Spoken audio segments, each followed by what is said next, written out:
Hello all, and welcome back to Behind the Seams with your narrator Jay from Infield Media.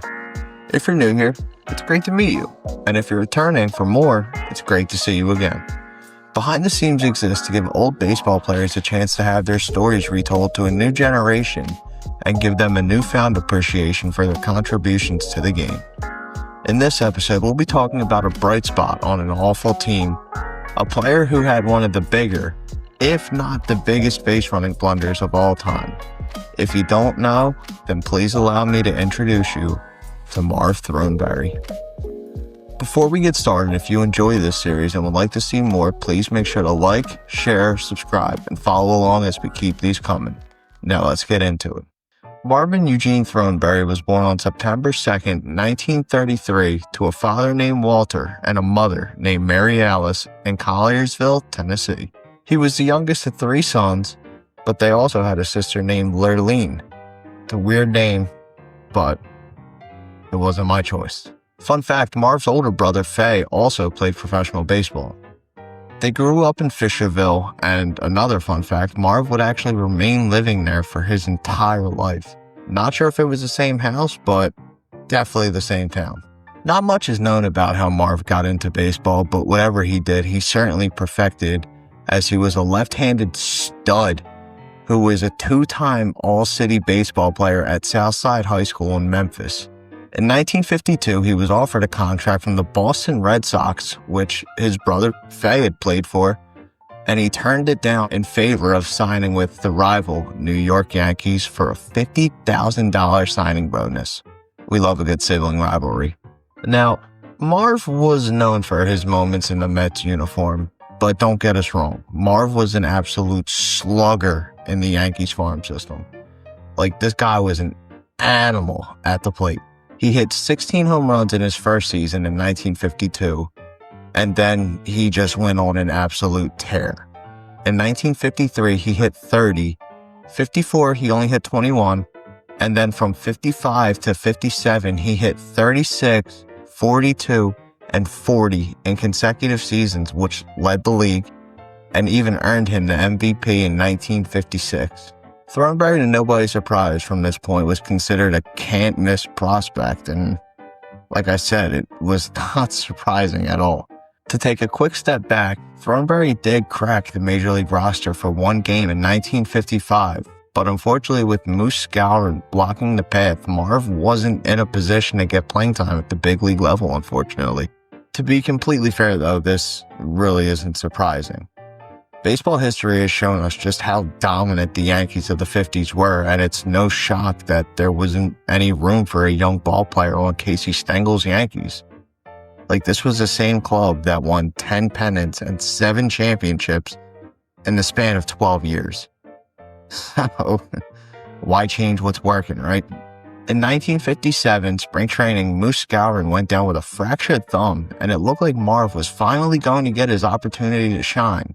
That was until he showed up to spring training with a sore arm that unfortunately wasn't healing properly. The Yankees ultimately sent him back down, and it was becoming more of an annoyance that he couldn't make it into the major leagues. In 1958, the Yankees, having lost 2 of the previous 3 world championships. Yeah, I know. First world problems, right? They finally said enough, and it's time to play the younger guys. With Skowron having back issues, it was finally time. Throneberry ended up in a part-time role with the Yankees, hitting a below-average .227 and only 7 home runs in 150 at-bats. Not exactly up to his minor league standards, but still only his first full season in the majors. Unfortunately, 1959 was still filled with disappointment as Marv only played in 44 games, hitting .240 and 8 home runs in 192 at-bats. Clearly something was off, and the Yankees noticed it because after that season, they traded Marv to the Kansas City Athletics, which would land them the future single-season home run leader in Roger Maris.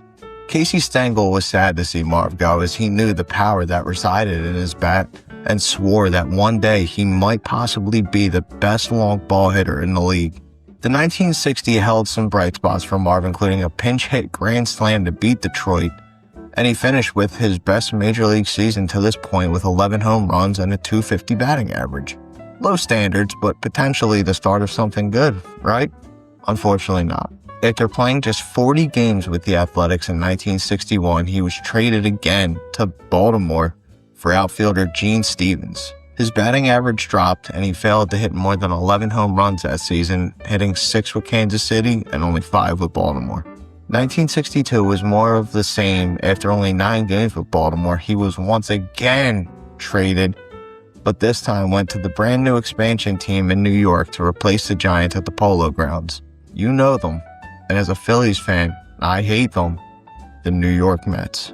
The move was met with criticism as writers claimed it was a move to put butts in the seats, and other writers said that Throneberry's promise was louder than his bat.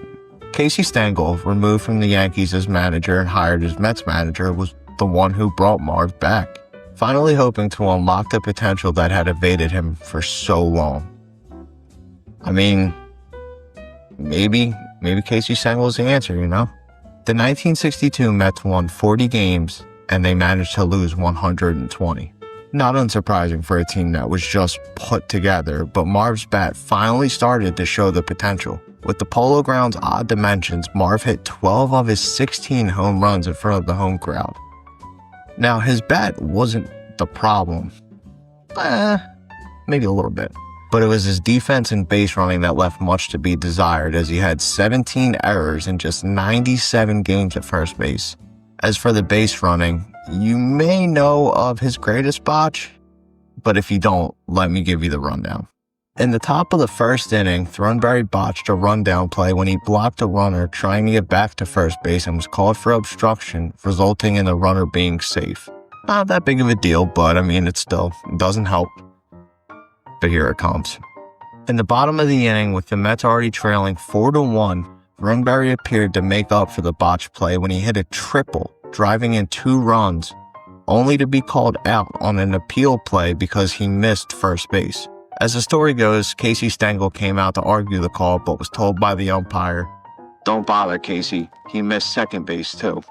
In a fitting end to the game, the Mets were trailing 8-7 in the bottom of the 9th, with the tying run at first, when Throneberry came up to bat with a chance to tie or win the game. He struck out. You really can't make it up, man. You hit a triple and you forget to touch first base, and not only first base, second base. I mean, at least we knew he was standing on third, right? With the Mets being bad and the fans needing a folk hero, Marvelous Marv was born. On August 18th of 1962, the Mets honored National League legend Stan Musial, but it was the fans who stole the show. They showed up wearing VRAM, V-R-A-M, which was Marv backwards, on their shirts, and chanted for him all game long, leading to Marv feeling a sense of embarrassment. He later said he felt bad for taking the spotlight off Musial, but he was a hero to the fans, and the fan club had garnered over 5,000 members. Prior to the 1963 season, Marv unfortunately found himself holding out as he did not receive the pay raise he was hoping for, and he did not show up for spring training. The Mets went and acquired young Dodger first baseman Tim Harkness and another first baseman right out of high school, Ed Kranepool. With first base suddenly becoming overcrowded, it was time for Marv to show he still had it. Sadly, it wasn't to be, as in 15 at-bats he only managed 2 hits. The Mets sent him down to Buffalo, and with Marv knowing he'd be back, told them not to take his nameplate down from his locker. Marv's last step out of the Major League locker room would unfortunately be his last, as after just 8 games with Buffalo, Marv was completely out of professional baseball. After Marv retired, he would go on to tell reporters that he was proud of his career, and always thought he himself was a good ball player. Millions of players would have killed to play in the majors, but he did it. He retired happily and always said he wouldn't trade any of it for the world.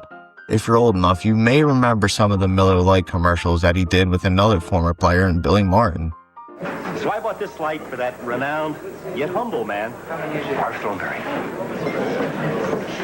Cheer up, Billy. One day you'll be famous just like me. Light beer from Miller. Everything you always wanted in a beer. Marv still to this day holds a special place in the hearts of Mets fans, and even when his time was coming to an end due to the terminal cancer, he wanted to sign as many cards as possible and make sure the fans got them back. That was Marvelous Marv to them. June 23rd, 1994, Marv Throneberry passed away in his hometown of Fisherville, Tennessee, and was buried at the First Baptist Church Cemetery in Fisherville. There's something special about the players that aren't very good, but still capture the hearts of the fans. Players that in the team's worst years become the humor when we need it most. Thank you very much for tuning into this episode of Behind the Scenes on Marvelous Marv Throneberry, and thank you to Society for American Baseball Research and Baseball Reference for the information that was used in this video. My name is Jay, and I will see you all in the next one. Cheers.